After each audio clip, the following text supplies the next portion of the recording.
Bonjour Cécile. Donc France Cluster, on déploie une formation qui s'appelle Réseau d'entreprises et pouvoirs publics locaux. Comment développer des partenariats équilibrés. Donc, tu animes cette formation et donc aujourd'hui, le but, c'est que tu nous en dises un petit peu plus. Tout d'abord, pourquoi se former sur ce sujet est-il important? Merci. Bah, oui, effectivement, c'est important de se former là-dessus parce que quand on est, manager de cluster, de pôle, de réseau d'entreprise et ben, alors certes, on anime son réseau d'entreprise, mais les acteurs publics locaux, font forcément partie de l'écosystème, territorial, qu'on anime autour de soi. Que ce soit, des techniciens de collectivités locales, que ce soit, des fonctionnaires, des services de l'État, des parlementaires, des élus locaux, les maires, et cetera. Ça fait partie en fait, des acteurs qui sont dans l'écosystème qu'on anime et ce monde-là, le monde, public local, ne répond pas forcément aux mêmes, règles de fonctionnement, aux mêmes enjeux, aux mêmes objectifs que, ce qu'on peut avoir dans notre écosystème économique, que ce soit des petites ou des grandes entreprises. Donc c'est important déjà d'avoir bien conscience de quels sont les enjeux pour ce type de public-là, qu'est-ce qu'eux, ils attendent, des réseaux d'entreprises sur leur territoire. Et puis du coup de bien comprendre, comment on peut, collaborer et fonctionner ensemble. Sachant que les relations, elles peuvent être très, très variées, hein, on pense tout de suite, ben oui, les collectivités peuvent être financeurs, notamment des réseaux d'entreprises, mais pas que. C'est-à-dire qu'il y a effectivement, l'enjeu effectivement de soutien financier qui peut exister.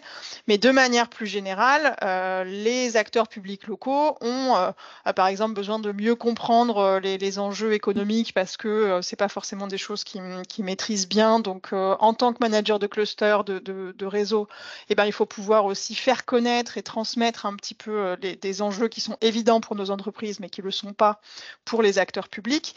Et à l'inverse, les acteurs publics qui ont pour objet de développer le territoire, ont des enjeux à faire passer et à faire connaître, auprès des entreprises. Donc il y a un peu cette posture de passeur, d'interface entre 2 mondes, qui cohabitent, mais qui se comprennent pas toujours et c'est un peu autour de ça qu'on travaille, dans la formation. Ouais, OK. Puis avec la question sous-jacente du modèle économique pour Tout les à réseaux fait, d'entreprises, tout à fait. effectivement. De OK. d'articuler effectivement, le bon équilibre, sur, la question des financements aussi. Mmh. Du coup, à qui s'adresse cette formation? Est-ce que tu peux nous préciser un petit peu les profils attendus? Oui, alors la formation, elle s'adresse, principalement, aux directeurs de réseaux d'entreprise, hein, aux délégués généraux, directeurs généraux, mais de manière plus large aux personnes qui sont, en charge de la stratégie, qui ont une vocation à animer une gouvernance qui peut être mixte, des personnes qui vont avoir des enjeux de représentation, c'est-à-dire de porter la parole du cluster, donc que ce soit un salarié du réseau ou que ce soit peut-être un membre de la gouvernance qui va être porte-parole, du réseau dans différentes, scènes. On travaille aussi dans la formation là sur cet enjeu de, est-ce que je parle en tant que moi-même? Est-ce que je parle en tant que membre d'un réseau ou est-ce que je porte la parole du réseau? C'est des postures qui sont un petit peu différentes et qui sont importantes quand on discute avec des acteurs publics. Donc voilà, globalement des DG, mais ça peut être des chefs de projet et ça peut être des membres de la gouvernance des réseaux. OK. Et ensuite, dernière, question, alors en termes de compétences et de connaissances visées et transmises, qu'est-ce que les gens peuvent, attendre de cette formation?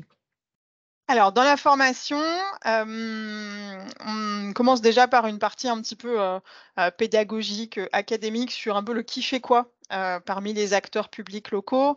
Quelle est la différence entre, les services de l'État et les services des collectivités? Quel échelon a quelles compétences et cetera, pour arriver à bien se situer dans ce qu'on appelle le fameux millefeuille, administratif, français. Pour, voilà, bien comprendre le qui fait quoi, le qui agit sur quoi, quels sont déjà les enjeux entre les différents, maillons, et échelons, de la décision publique locale. Donc il y a voilà, déjà tout ce bloc un petit peu de comprendre, voilà, comment est-ce qu'on se situe, dans tout ça. Et puis après on va travailler sur, tout ce qui relève de la stratégie de contenu et de la construction d'un discours. C'est-à-dire, comment est-ce que, je déploie ma légitimité de réseau d'entreprise auprès des acteurs publics locaux et de bien ensuite comprendre quels sont les enjeux de chacun, c'est-à-dire qu'est-ce que mes interlocuteurs publics ont comme enjeu, qu'est-ce qu'ils attendent de moi et moi, qu'est-ce que j'attends d'eux. Et donc de pouvoir travailler le contenu des discours, des échanges, des formats d'échange en fonction. C'est-à-dire, est-ce qu'on est dans une relation formelle, informelle? Est-ce que j'écris un courrier? Est-ce que je sollicite un rendez-vous? Comment est-ce que je fais au moment des élections quand une majorité change pour pouvoir assurer la pérennité de tout ça? Comment je me fais pas piéger dans des tentatives de récupération politique? Enfin voilà, toutes ces questions autour de la représentativité, de la représentation, de la prise de parole, la question de la stratégie, la question des jeux d'acteurs. En fait, on va aussi beaucoup travailler là-dessus, parce que le monde public, c'est un monde où il y a beaucoup de jeux d'acteurs qu'il faut arriver un petit peu à décoder pour pouvoir porter clairement les enjeux de son propre réseau d'entreprise. Et puis en termes de méthodo, on alterne les apports un peu théoriques, comme je disais sur le début, une approche un peu plus soft, un peu plus sur les enjeux, sur les rapports de force aussi. Et puis sur la deuxième journée de formation, qui est sous forme d'une demi-journée plutôt, on fait des cas pratiques en fait. C'est-à-dire que les personnes qui sont formées viennent avec leur situation réelle.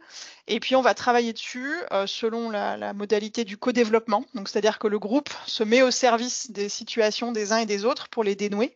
Et donc ça bénéficie à tous. Donc on est très concret parce que on est sur des situations réelles qui sont mises au pot commun du collectif des formés. Et puis ça permet de démêler tout ça. Ok, parfait. Et merci. Et peut-être dernier petit point, est-ce que tu peux nous en dire 2 mots sur toi? D'où tu viens, d'où tu tires ton expérience?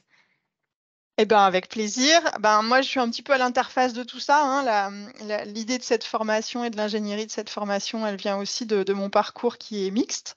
Moi, j'ai fait Sciences Po en formation initiale et j'ai d'abord été collaboratrice politique pendant 10 ans en première partie de carrière. Donc voilà, je connais bien le monde des élus locaux et des collectivités locales puisque j'y ai d'abord travaillé.